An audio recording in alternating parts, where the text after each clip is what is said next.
UFP, the United Federation of Podcasts. Infinite diversity.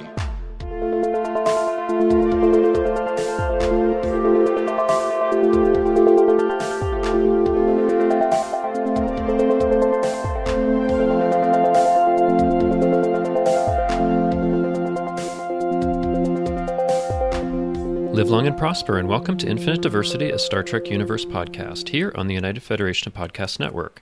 I'm your host for today, Justin, and joining me are my co-hosts, Chrissie and Brandon. So, Chrissie, how are you doing today? I am doing well, thank you, and I offer you peace and long life. Ah, excellent. What we're talking about today is appropriate because the title of this podcast is in this book that we'll be talking about. So, Brandon, how are you doing today? I'm doing pretty good. I'm just going to warn you, you might need to, do some fine-tune editing on mine because, I'm half plastered on this awesome mint julep recipe that I found. And all I've been eating is beans for, a week. So Awesome. We'll have to get you on mute. Yeah. So, listeners, as you may have heard, also join with us today is Star Trek author Una McCormack. So, welcome back to Infinite Diversity. Thank you for having me. Thank you very much. Yeah, great to have you here. So we had you here last time for the Discovery book, Wonderlands. Brandon couldn't make it, but Brandon is here today, so he can talk with you as well about a new book. I am here. Awesome. I have later on, I have a question about one of your earlier books, but before we got in, I am disappointed I missed the Wonderlands book. I did want to tell you how much I enjoyed it. I wanted to tell you two things that I really, really enjoyed about the book before we get into the main one. Uh-huh. I loved how the book itself actually felt like it could be a season arc, with each chapter being like an episode in a season. I really love that. And I got to say, you did a really good job of capturing Michael Burnham's voice, really early in the book. I could really hear Sonequa Martin Green coming out of your dialogue for her. So that's really kind. Well, yeah, it was meant to be a kind of mini arc. So that because it was a whole year to film, I thought, well, yeah, that's kind of what they cover in a season, isn't it? So and it helps me with plotting. I can have sort of one story arc and then lots of sort of mini stories. So that was more fun for me. And then those characters, just her and Book, kind of dance off the page, which was great because I was on a really tight deadline. So that was good. They did a lot of the writing for you. Generally, if I'm enjoying it, I think probably people will enjoy reading it. I think if you're not having fun, that comes across in it. So yeah, they're good fun. I think of them as like Beatrice and Benedict from Much Ado. It's a kind of enemies to friends, enemies to lovers, Perfect. Isn't it? That's what they call it. Yeah. So yeah, for sure. So yeah, glad you could put that in, Brandon, because we really enjoyed it as well. Before we jump into our topic for today, we'd like to take a moment to thank our Patreon patrons who make our show possible, particularly our associate producer, David Willett, who has joined me on that list. Listeners, we'd love to add your name to this list, and we can do that with your monthly subscription of just $10 at patreon.com/UFPEarth. All right, listeners, so previous episode, we would have gone over any news items, so we're just going to jump right into it. So, as you heard, we have Star Trek author Una McCormack. We're talking about a new book. This is the Autobiography of Mr. Spock, and I was very excited about this one, but Una, I want to start out with, this is a book that was announced over 3 years ago with a different author, David Goodman, who had done the Kirk and Picard autobiographies, and it was pushed out, we thought, because of Discovery and all of that. And then in the meantime, also, you did the Janeway autobiography, which I really enjoyed, and now we're doing Spock. So I just wanted to start out to, how did the novel come to you? What was the approach that you took? Because Spock is such an important character in Star Trek. I'm just interested how you approached that. Yeah, a bit terrifying, isn't it? So, I mean, in a certain way, Spock is the heart of Star Trek because he's in so much of it, Exactly that sort of, I think of the trio of them as, Kirk, Spock, McCoy is kind of the heart of that show. So, and as you say, I think if you go through sort of characters who've been played by, as many, more actors, I think Spock sort of tops that list. So I'd done the Janeway book, and then I've no idea what happened in that sort of gap. But they were looking for someone to take up the Spock book, and I think now they kind of trialed me, and the Janeway book had gone okay. They went, well, she's not incompetent. You're so modest. I should think not. Let's ask her. And I said, yeah, I'll be fine. I mean, what will be difficult about, trying to meld together Discovery, the animated series, the original series, a bunch of films, a bunch of alternate universe films, and a show called Strange New Worlds that we haven't seen yet. Exactly. So let's totally easy, right? Oh, and some short tracks and stuff. It'll be fine. It'll be fine. So they came to me. They came to me and said, "Would you like to do it?" And I said, "Yeah, that'd be really good," because I knew people would be excited about a Spock book, and I thought I've not really had my say on these characters, and maybe I hadn't yet sort of thought my way through them. So it was a good challenge for me as well, I think, to sort of go, okay, right, well, actually, what do I make of these really iconic figures? And that seemed like a good challenge. So let's give it a go. Yeah. Yeah. I mean, and also actually before we kind of really get into it, I think there's a particular structure that you chose, something here that's called a Tasana lot, like a wisdom book. So tell us about, your thought process on that, because it is a different structure than just having like chronologically for Spock. It's a little more thematic, right? Yeah, I think there was so much material to cover, and I think what I found, I thought, okay, well, I've done the January book, and that broadly follows a chronological pattern. So it's the story of her life from a certain vantage point, and I thought that's not going to be as much fun. I've done that once. Let's try and do something a little bit more ambitious, and partly I think it was to do with the way that Spock's story has evolved in the real world, what we call the kind of Doylist, as opposed to the kind of out of frame instead of the Watsonian in frame. But that's exactly how his story has evolved over the years. People have come back to it and threaded new bits on it, and have altered it. Oh, look, you have an older half brother. Oh, look, you have an older half sister. Okay, you have a massive teddy bear as a pet. These sorts of things. So all of these things, I thought. People have come back to that story again and again. So to tell it chronologically, I thought would be A, be less fun, and B, would be not as flexible a way of telling the story. That reflection on one's life at different parts of one's life would be part of what I could put into the warp and weft of the book.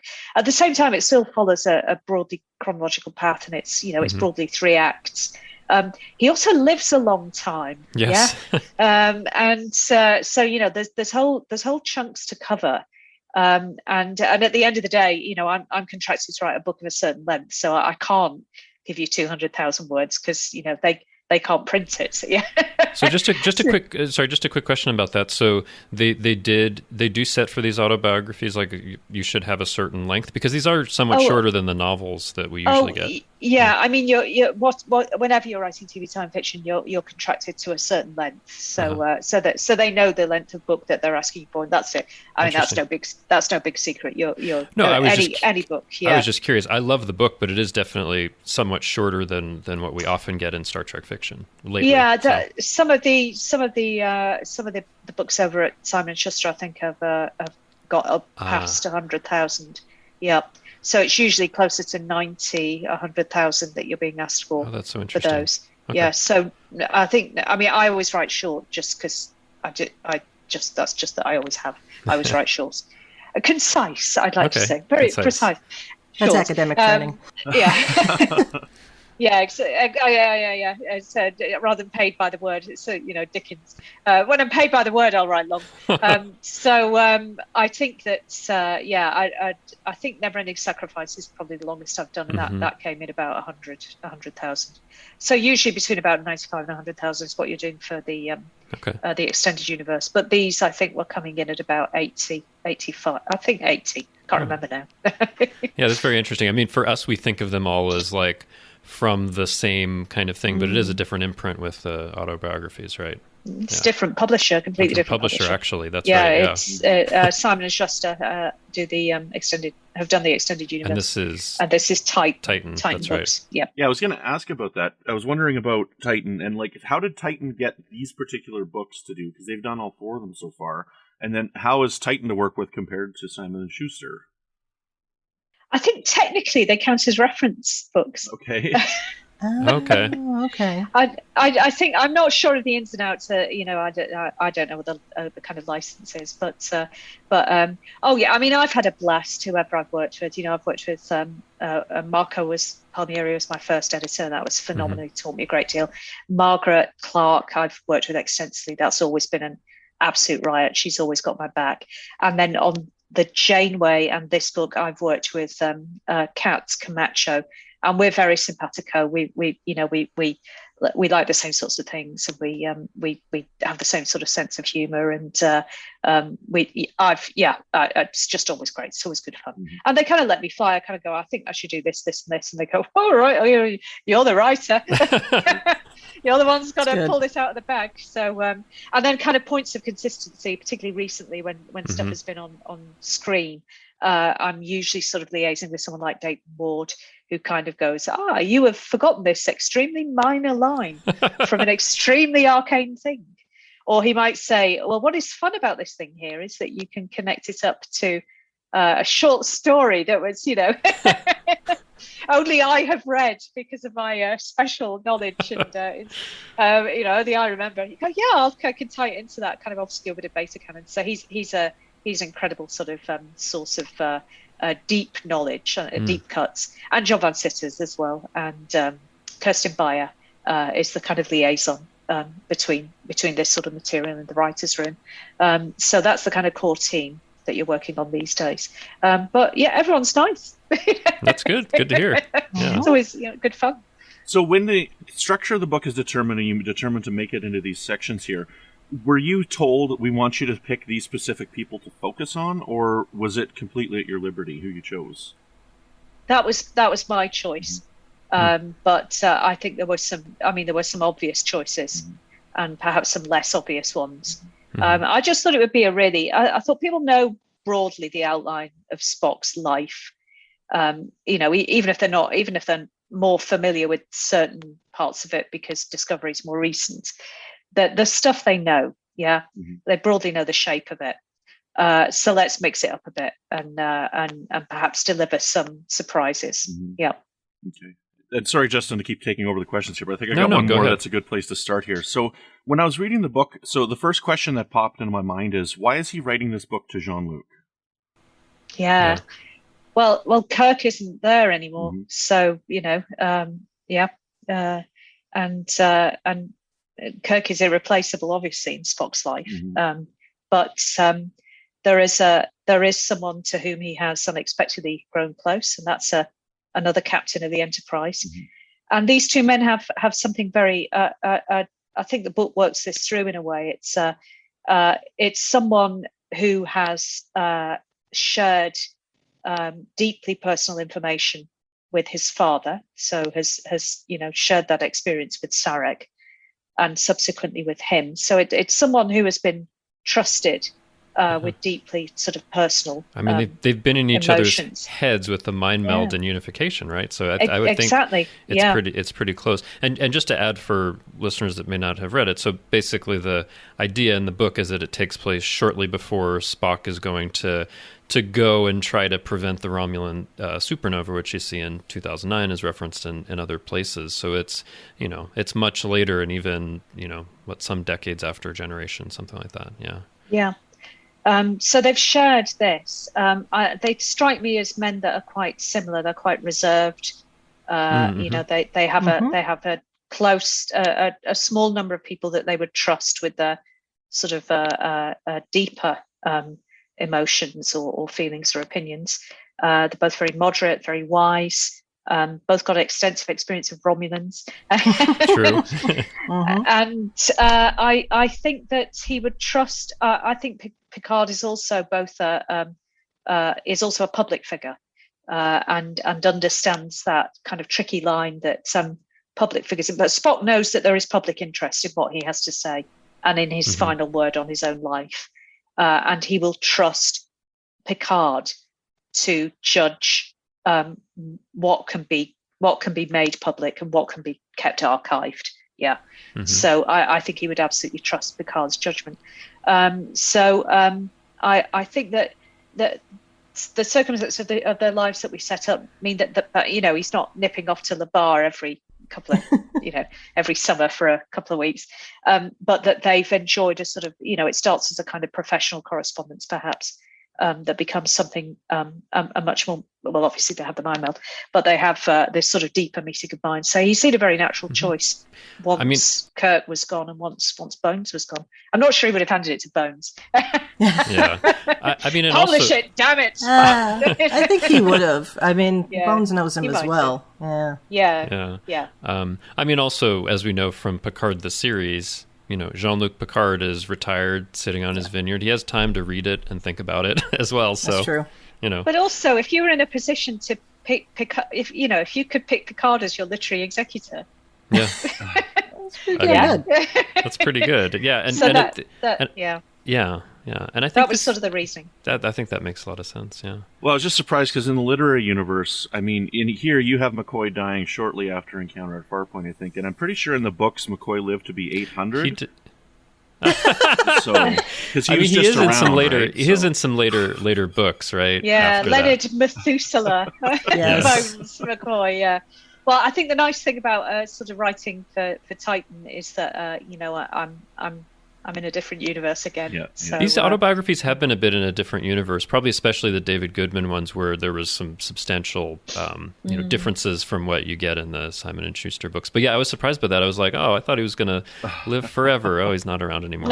But if he was around, because Spock has also basically actually shared his Katra with McCoy, that would also be maybe a natural person who shared a lot with him. Yeah, I'm not sure McCoy is very happy about it, but you know, probably not. Yeah, but they're clearly, you know, he's clearly his closest friend. They're extremely close. Yeah, and he trusts him to be there when his mother is dying. So you know.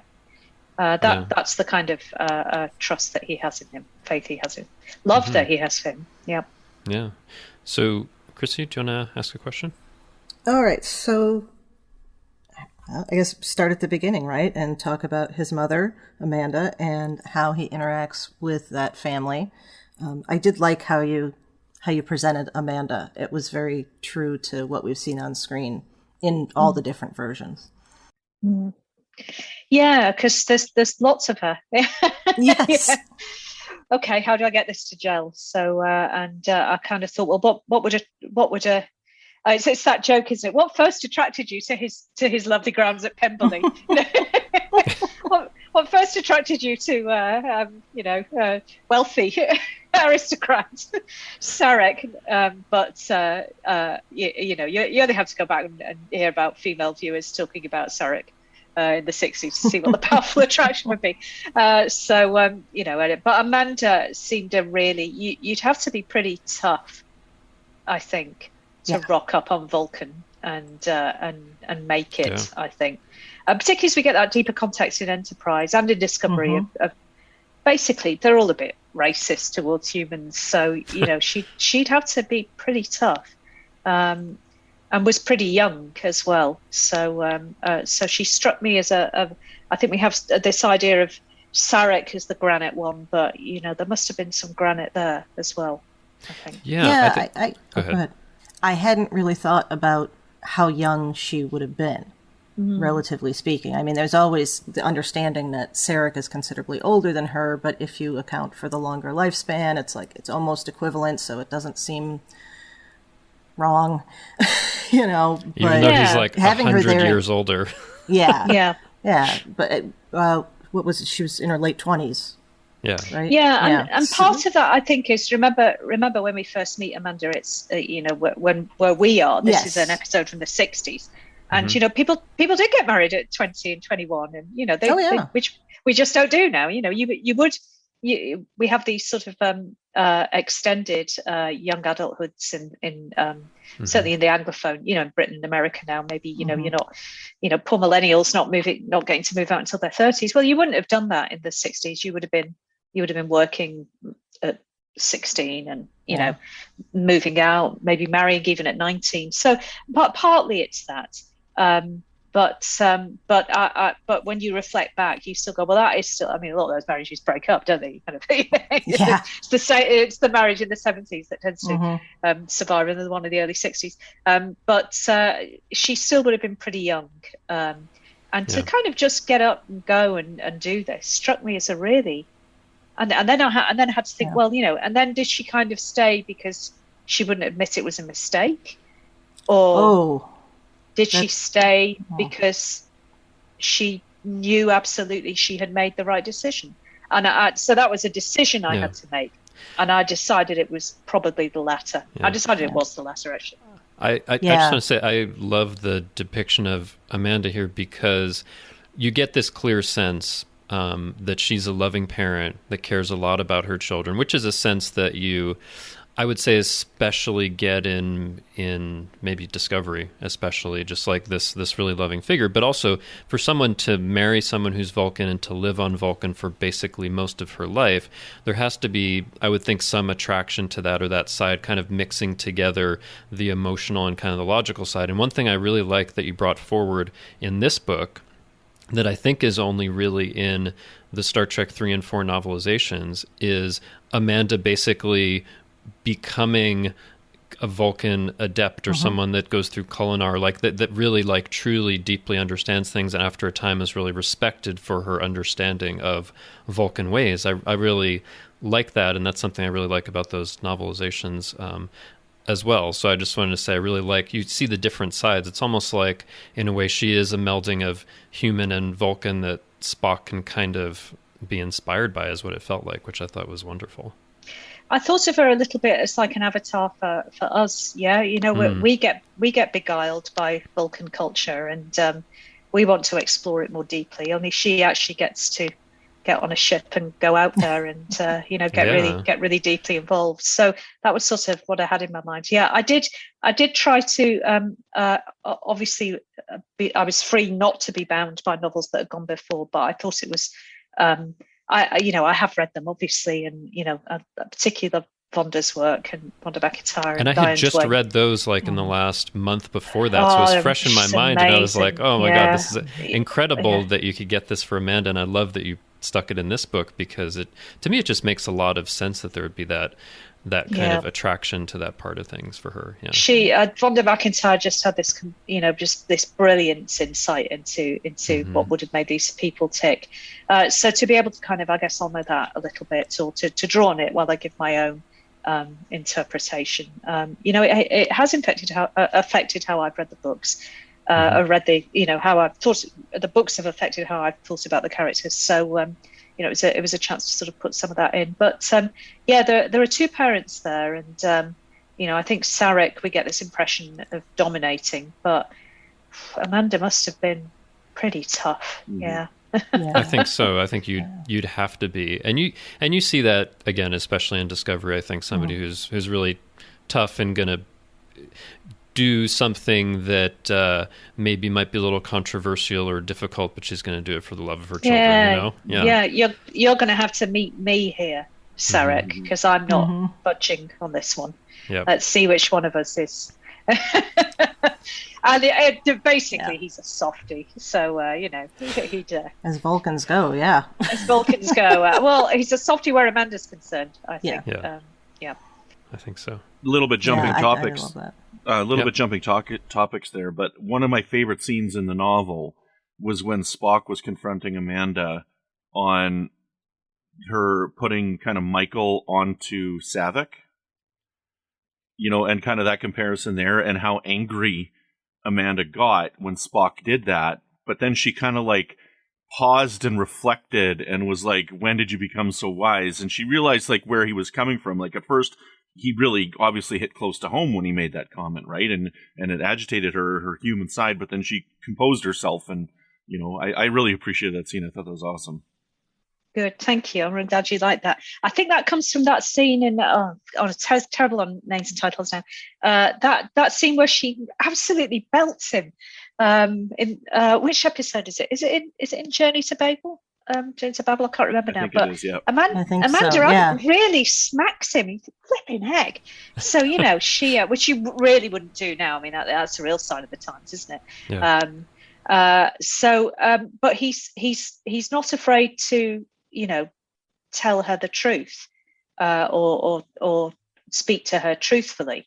And I think she has to learn to take that from her son. So, and he's right. He's completely right about Savick, that, she wants to make good on mistakes that she made or things that went wrong.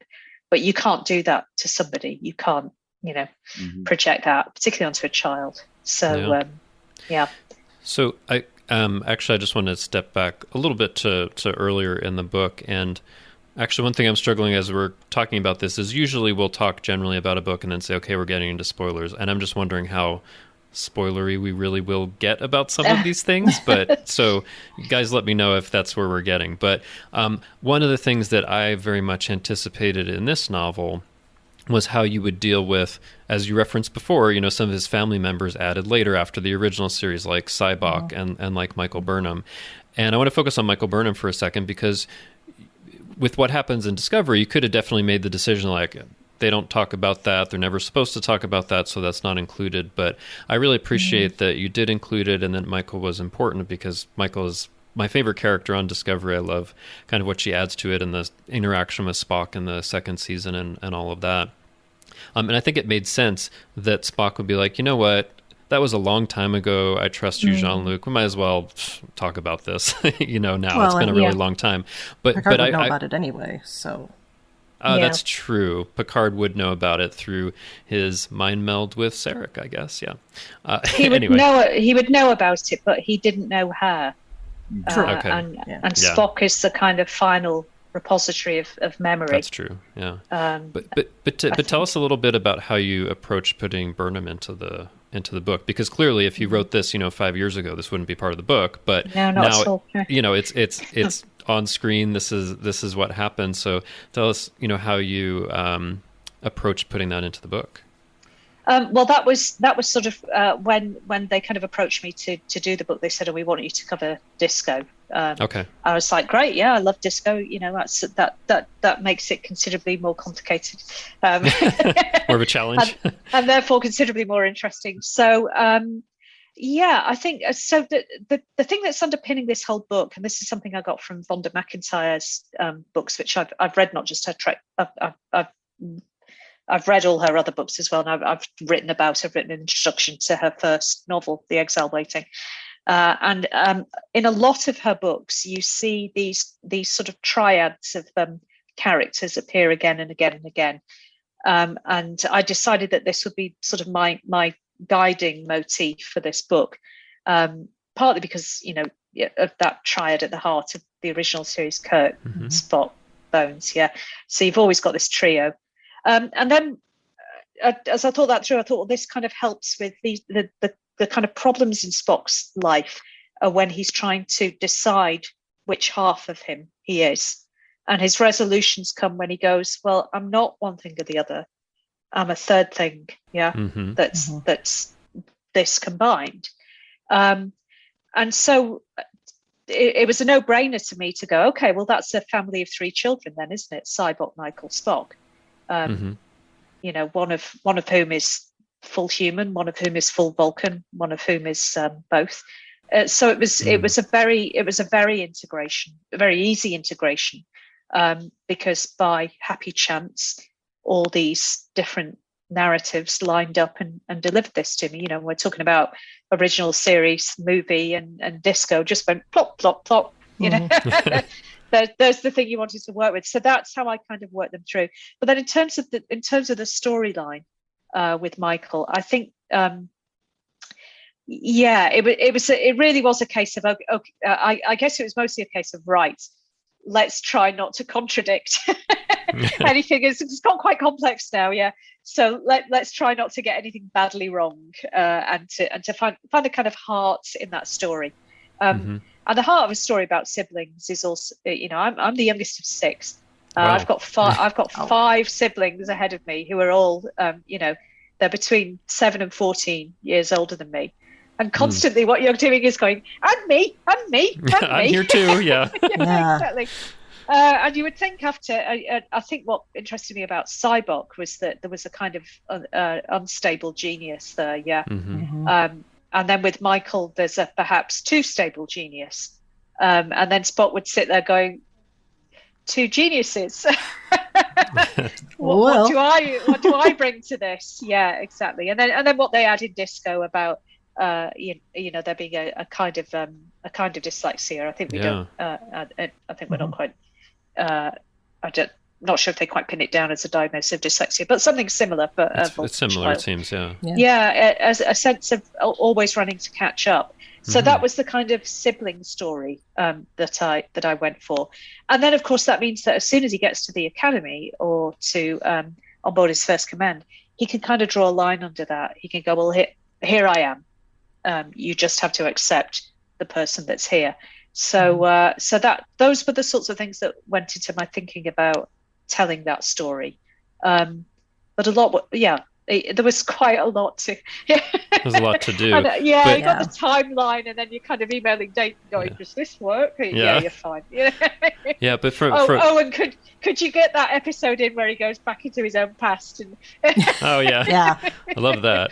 Okay, that was good. We had to. That has to be there, really. But like I really kind of love that, because if you think of, at least for me, if you think of a character like Spock, it seems like he can't just be influenced by his parents or who's on Vulcan. There is something different that's going on that brings him to where he is when you see him in the original series on the Enterprise, and how he thinks about, the world. So I actually like that there is that complexity with Sybok and Burnham influencing him, pushing, pulling in certain ways, and because he is such a complex character and he's gone through so much, and he comes, later in his life to something that is different, like a different kind of wisdom than he felt he had before. And for me, it just made sense to kind of line that up and explain all of that.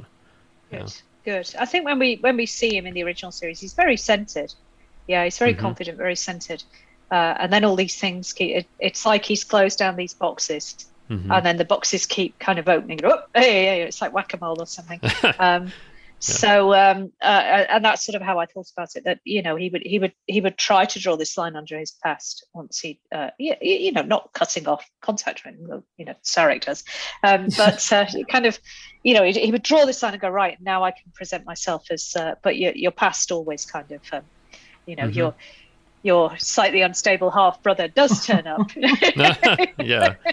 I mean, I think it's a good way to think about it, because there are these things within him that he keeps trying to push down, and that eventually he's like, well, what would happen if I just let it come up and see what happens? Which I think is what you see later in his life, especially in the later films and all of that, which I think is really, and of course after he dies and comes back, there's a different perspective. And of course that guides his decision in this book to say, well, here's the story of Michael. So that there's no point in secrecy anymore, and it's never worked out well. So here's what happened. Yeah. Decide what you think is best with that story, Jean-Luc. So yeah. So I have a question, since you've brought that up again. So I was going to leave it for the end, but I'm going to try and word this question as it's in my mind here. So which version of the book are we reading? Because this is a letter that's been written to Picard. Right, and it does have this stuff that's been classified in it with Michael and whatnot, yet the stuff is in the book. Now there is an afterword by Picard as well in here. So is this a book that's in the literary universe of Star Trek where Garrick could go and buy this book and read it, as what we're reading here? Or is I love this the idea of Garrick reading it. Or that's somebody else, Riker, could go and grab this? Yeah, they could just go and pick it up and read it. So is this a book within that universe? Or is we got to have one more edit before, Picard has just read it and now has submitted it off? I'm just curious as to where do you see this book? And that's kind of why I want to leave it for the end, but you brought it up a couple times, so yeah. Oh, right. We always cut nice. What I see this as is it's where I leave a book, which is this is the book that I've just submitted to the editor for publication. Okay. So it's but I think that I think Picard received, because I sort of established Picard as the literary executor of his estate. Yeah. So he inherits Spock's papers. Yeah. Yeah. So this is like a manuscript that Picard is seeing and no one else has seen yet.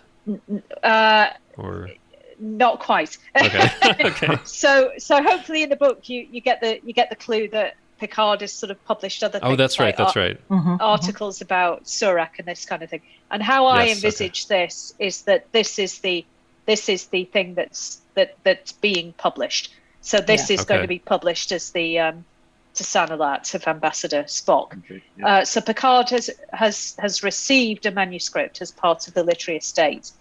I don't think he's done any edit. He's edited for grammar, but then would you be correcting Spock's grammar? I think not. And Spock has said to him, here's this wisdom book. If you think it's appropriate to take out anything, about my parents or about Michael, if you think that this should go, then you have free reign. As I've given you this. And my sense is that Picard reads this and obviously looks at this manuscript, and it's Una saying to herself, what a perfectly formed literary object. We must publish as it stands. So. Yeah, I mean, maybe what you're thinking about, Brandon, is there are these things that are supposed to be secret for a long time about Burnham and Discovery and the Red Angel and all of that, but I don't know, maybe it gets published after the supernova and certain people read it, but there's so much chaos that people don't think about the implications of it or something. I don't know. Yeah. And I think even if he'd excised it from this, he would the manuscript would be, or the original version would be in the archive. Right. So and I think as his afterwards suggests, he's kind of preparing other things for publication as well. So he's a little bit sort of Christopher Tolkien to yeah. I love that. Yeah. Perfect. Awesome. It's the kind of way you should be thinking about it. But So I don't think he's done many edits to this. Okay, because I am picturing Garrick reading this book, just so you know. So I'm sure Garrick would love to read this book, yes. Oh, yeah, I'm sure. Go, what is this rubbish? What's all this? Well, I think there's a bit about the Obsidian Order being very good. Yes, we were very good then. Yes. Sort of thing. Okay, Chrissy, you have a question? Let's see. We're jumping around a little I bit. know we're jumping around, but I think we're hitting book some makes you main do stuff. that. Yeah. Yeah, no, and I really do like that because it's, you have like the other memoirs, and you feel like if we find out that anything else important to them happened, it's not in the memoir. It's like, oh no, it's lost to that. This one, the way you set it up, we could find out all sorts of things about Spock that were important to him that just didn't happen to fit into this particular way he set this up, and I love that. I mean, and you haven't put a lot of detail about the additional missions in Pike's Enterprise, so there is room in there for Strange New Worlds to fit stuff in, right? It's almost like there's a whole new show coming. Yeah. But in a way, I kind of like that. It was like these missions are so famous, people know a lot about them, and what more can I say about certain things? But it wasn't like we were short of material, yeah. No. So the key things there were that his experience of joining, and we've seen that in a short trek, joining the Enterprise, and then the kind of Talos arc. So those really were the key things, and those were things that he could reflect on. So I hopefully, there's tons more. I was thinking, God, I could write you could write 2 or 3 novels just of his time on Romulus. You get a whole saga out of that. Oh, please. Yeah. And I had 4 pages. That was really intense in my mind. Actually, it was like a kind of ministry. Yeah, he'd sort of thrown everything over to just sort of sit in a little house, Romulus, going peace and long life, and not getting shot. Yeah. By the way, we're going to go into something else in a minute, but I just want to say for the reunification movement, I absolutely love that Spock's solution to get people open is just to basically sit on his front porch and watch and say hello to people. Much. I love it so which much. was such a radical act on Romulus. I love that. And then the coward Malats rock up going, "You're madder than us." Yeah. Come to dinner. We love this. Yeah, you're a riot. We're going to have a field day. At least we've got a big staff each, to whack off the tail. Whack the tail. Because I hadn't really thought like how he would get people's attention or gather followers, but it was the perfect radical act to just sit there outside and be friendly. It's amazing. Yeah, and partly and then I think first of all the Tal Shiar can't quite believe, people can't quite believe it. Yeah. And the Tal Shiar can't quite believe it. And then when they twink it's Spock, it's like, oh God, we can't even just kill him. Yeah. There might be repercussions to that, and it would get out. Someone would, because everyone's passing secrets all over the place. So yeah, he just sort of, I just imagine sitting on the tube, and somebody leans over and says to you, "You matter." Peace and long life, and you go, oh, I always get this one, don't I? So everyone's going, all right, yeah, okay, mates, and you've been hitting the sauce or whatever, but it just chips and chips and chips. I'd love to tell that story, but then I think more or less I kind of told it. You've got the broad brush of it. You can imagine the rest yourself. But I loved that bit, so I'm really glad that worked. That scene on the tube, it was really beautiful. Like just the way that Spock described it, and was like, he just saw this woman. She was just had her head down and whatnot. The hustle bustle of the train, which I've seen myself. I don't live in a city with a system like this, but I've seen it. And he just touches her, which Vulcans don't do. They don't like contact, right? And then just touches her and is like, peace and long life. Like, you conveys that you matter. And, like just the lightness in her face and whatnot. It was a brilliant scene. I really love that. Mm-hmm. And that would trickle. She would go home, and something of that would trickle down. And, she would not snap at her child or something, or because she's tired, or there would be she would wake up in the middle of the night a week later and, be depressed or something. This moment of warmth would come back to her. So, and that he just, that's basically his plan. Yeah. Hey, it works. Yeah. Before we get to the next, because since we're talking about the reunification movement at the moment, as I was reading that, I couldn't help but feel like I was reading some of the accounts that historians have written about the Jesus movement. Okay, so like Christianity before it was Christianity was, if people don't know, historians called that time the Jesus movement, which I just adore because it sounds like some kind of 70s new wave band or something. But that idea of just simply being, and this is who I am, and this is how I'm living, and if you choose to come into this way of life, then I welcome you, and if you don't, then that's fine, go on your way. But I think you'll find that what I have to offer is better. And it's also very, it feels very much like some of the ancient Greek philosophers as well, which I'm sure is not unintentional. But I just love that. Were you thinking about early Christianity when you put that together, or was it just a very Spockian Vulcan type of thing? That was sort of very much in my mind, and maybe a little bit of Buddha, or I had something else in my mind. Then I've forgotten. It'll come back to me. But these a little, almost certainly a little bit of of Gandhi as well. Oh yeah. So just these figures who sort of have a stillness, but I think particularly the radical politics, which of course is I don't know much about the life of Buddha, but certainly that kind of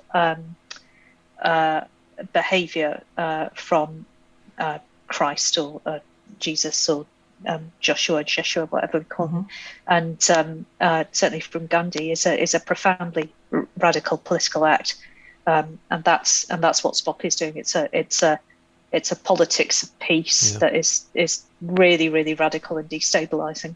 Yeah, it's like the kindness and openness is threatening, even though it's not like physically or outwardly violent. Just the idea of doing this undercuts the way you're supposed to be, which is so interesting. And that's and the way we've sort of seen Romulus set up in Picard, the Picard show, is this culture of profound secrecy, down into how their buildings operate and these sorts of things. False doors and mazes, and so to have someone looking you straight in the eye, and that's how totalitarianism works, isn't it? It makes you mistrust your immediate people immediate around you, but also your own thoughts. So that's what Spock is trying to destabilize, and then it gets some traction, and and it doesn't. Yeah. Well, I mean, you know, for the reader, 800 years later, or some hundreds of years later, it is successful, which is great. Yeah. But he doesn't see it himself. Yeah. So I know that I've said this a few times, but one of my favorite parts about the book. So I really love the part with Spock and Perrin and Sarek, and talking about their second, what's the word I'm looking for? A period of time where they didn't want to talk to each other, right? Where their second rate thing. Mm-hmm. And how it revolved around the Cardassians, right? Which I guess I shouldn't be surprised there's Cardassians in this book. I mean, there's Cardassians in almost every one of your books, Una. So. But I wanted to read a paragraph here from page 160 of the hardcover here, and then ask you a question about it. Because I really like... Oh dear, quoting my own words passionately. Oh dear, I'll have to make something up quick. I loved Spock's approach to the Cardassians here, but he says, "We know repeatedly from history that intolerance must not be tolerated," I said. "Cardassian culture and civilization has many virtues. They are community-minded, sophisticated, and subtle, but the poverty of their natural environment combined with their sense of the superiority of their own culture has allowed a viciously imperialist faction to gain ascendancy. One does not make peace with those who hold such ideas. They do not act in the best interests of their people, and they are unlikely to act in good faith. I do not believe that any peace made with such people would stand the test of time." Are you talking about the United States? Possibly some other countries as well. I'm talking about any state that lapses into a kind of nationalistic imperialism or what we would call fascism. Yeah. So take that how you will. I mean, we're meant to be reading the Cardassians as Nazis. Yeah, we're talking about a show written in the 90s by people whose grandparents were in World War II. So we're meant to. I mean, we're given lizard space Nazis. So that's where you start. But fascism and totalitarianism and that kind of gangster nationalist capitalism is a feature of other societies as well. So does that answer your question? Yes. The joy of science fiction is that it's multiply applicable, I think. Yeah. We could talk about this for hours. Yeah, I was going to say easily. That was a good dodge, wasn't it? No. I got one more question that can maybe be answered quickly, I hope. We were talking about, when we all finished this, how little there was of Kirk in it. And we kind of figured it's because everybody's seen all that and we know the story, and he figures that's pretty well known in that society as well, so I don't need to delve into it. So, yeah, was that the idea behind it, or was it just you didn't want to mess with that story? Or I've seen a few reviews that have said this. I mean, for me, Kirk is on every single page. Yeah. Okay. He's the great love of Spock's life. Yeah, it's like the sun to his moon, the egg to his bacon. It's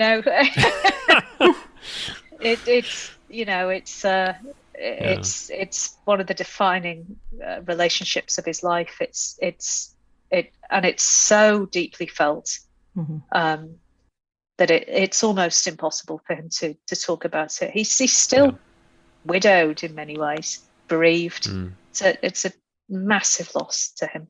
Yeah, I mean that was kind of my thinking. I think Brandon, you had expressed to us you wish there was more of Kirk in here because it is something so important. But I kind of felt as I was reading it, as you did, Una, that it's something that was so close, so important that there isn't really a way he could possibly express it. Although, I mean, there is a part in here that is about Kirk and what he means. But yeah, as I was reading it, I actually kept thinking about Kirk a lot and how meaningful that was.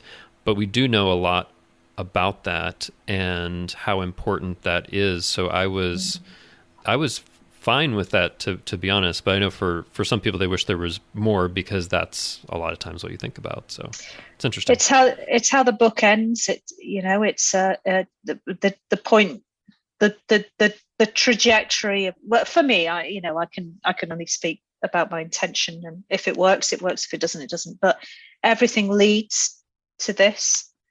Everything ends on the image of the three of them together at sort of the height of their powers. That sort of first meeting with Kirk just smiling, this sort of bundle of this sort of energy and intelligence, and this figure that just appears in his life and then defines it.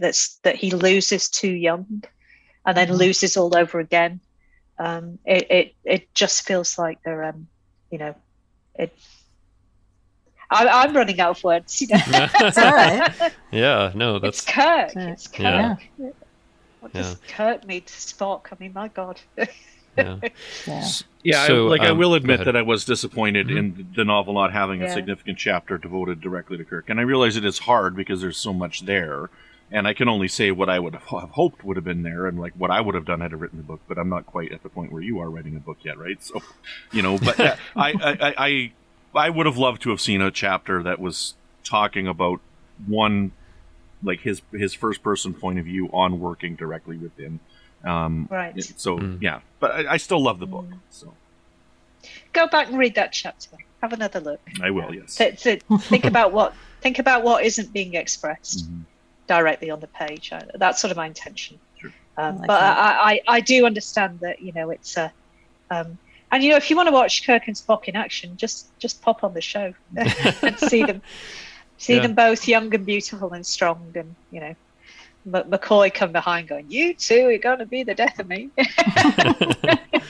Yeah, but I mean, I think it's fair to feel that way, Brandon. I mean, I think it just depends on what your expectations are and how you feel about it. I will say it was a thing that I pondered deeply throughout the writing of the book. Yeah, it was. I'd imagine. You just think of it again and again and again, and all I could do in the end was sort of put what was true to this version of Spock down on the page. But it's the relationship of his life, I think. Yeah. So, and if you haven't read it, the essay that I sort of reference at the end by Erin Horokova about Kirk is phenomenal. So that's really worth reading. What's that one called again, if you know off the top of your head? Is it called is it called Kirk Drift? It's a ongoing series of essays in a Strange Horizons. Okay. And it's going back to kind of cultural touchstones and reconsidering them, and it's a brilliant take on Kirk. Everything you know about Kirk isn't true. Yeah, Oh, you got it. Okay. Freshly remembered. Freshly remembered Kirk Drift. Yeah. Oh, awesome. Yeah. So it's really good. Yeah. So as Chrissy mentioned, we could talk about this for a long time. I just wanted to express as we wrap up here that this is a relatively short book. It's a little less than 200 pages, but I definitely heard Spock's voice throughout it, and Leonard Nimoy's Spock. Yeah, and Leonard Nimoy's Spock in particular. And I felt like every page had some interesting insight or wisdom something that I had to think about. There's a lot. I was like, oh, how are you going to fit it in? But there's a lot that's in here. I definitely highly recommend that readers check it out. For me, I've read lots and lots of novels. This is top 10 for me. I just loved being immersed in it. So really I hope listeners check it out. And I think it's an interesting thing that this is the first time we've reviewed a book and haven't had to decide we're getting into spoilers, because I'd say there isn't necessarily anything in the book that's like earth-shattering or that you'll feel, they spoiled Spock that for me. Romulus? What? Yeah. I know, right? But he was Vulcan. Yeah.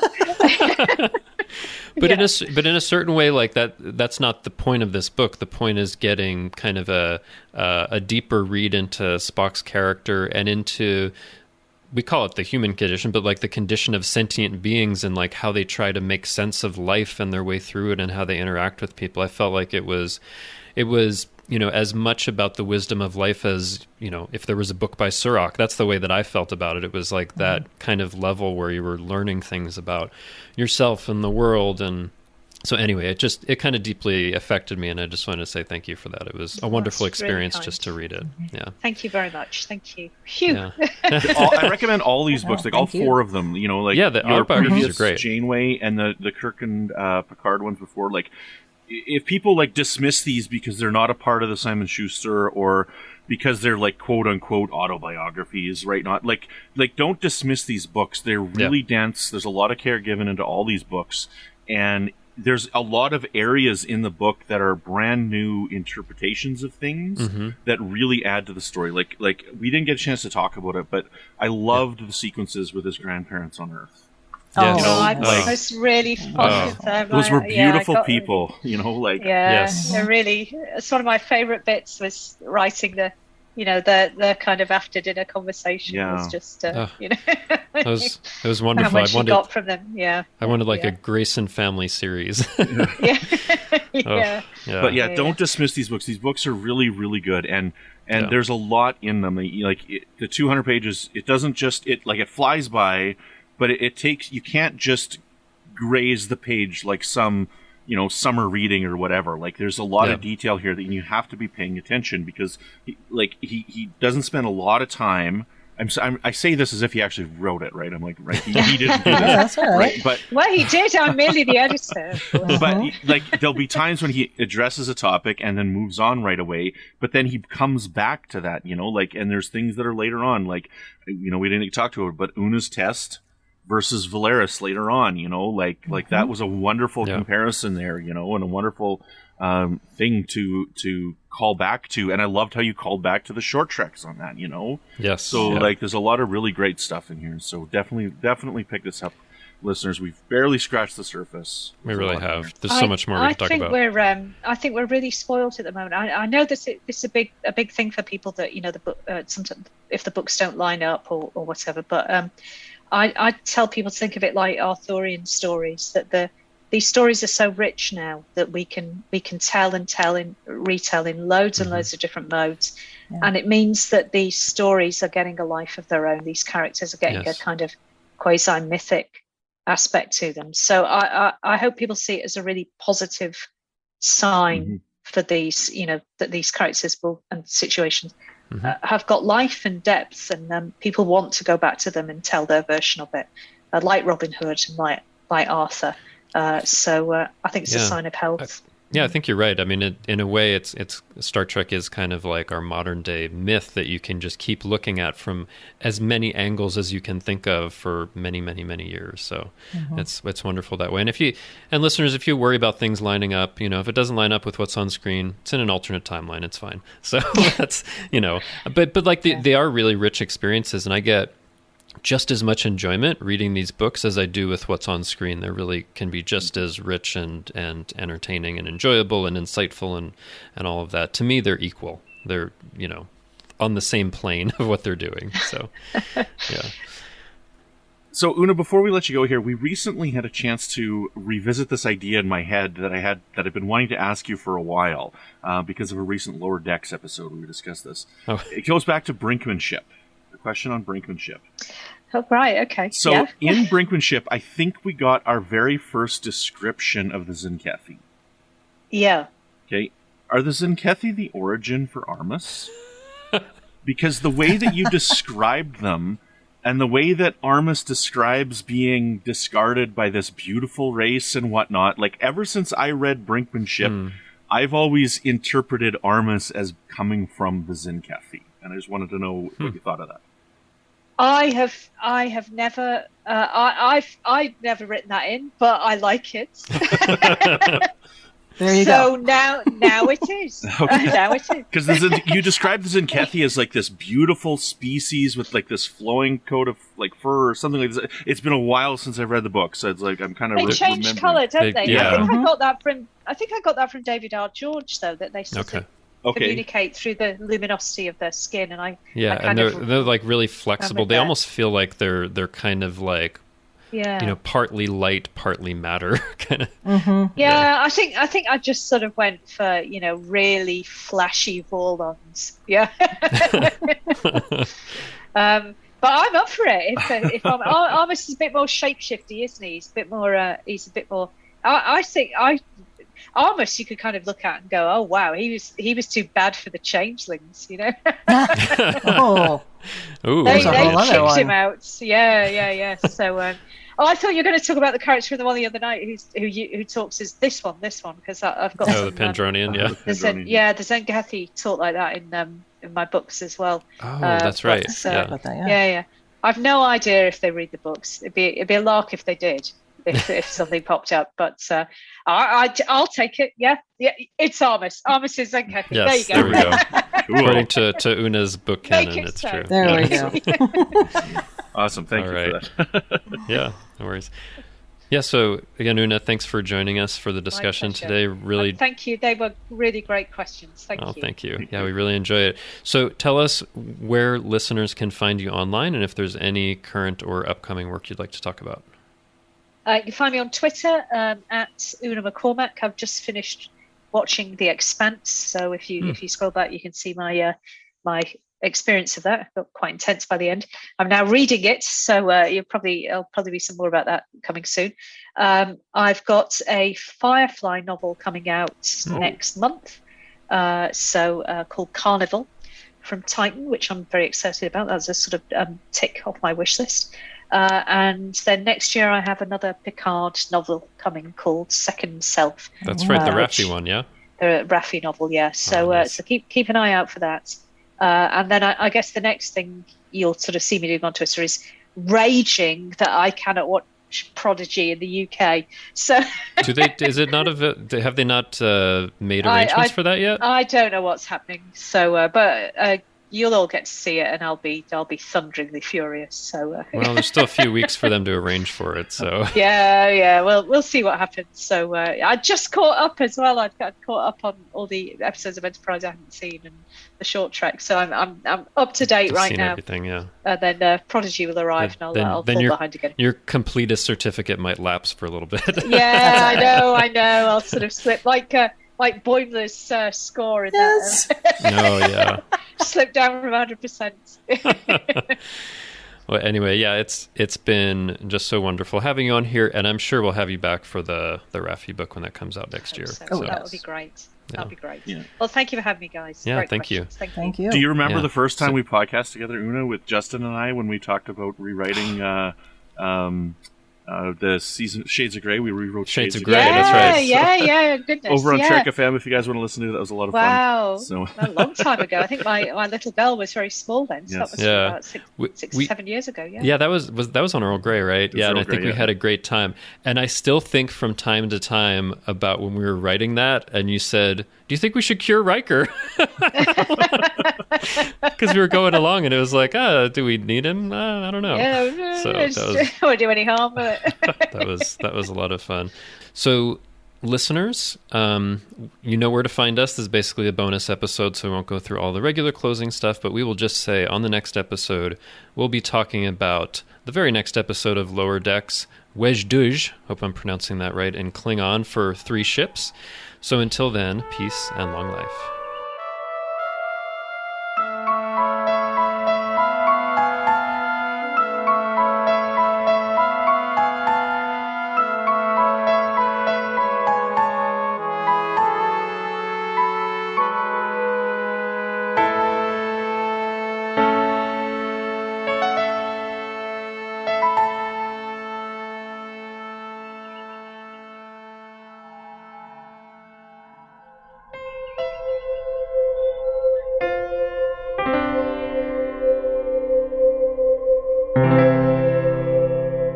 This has been a production of MTMR Media Works.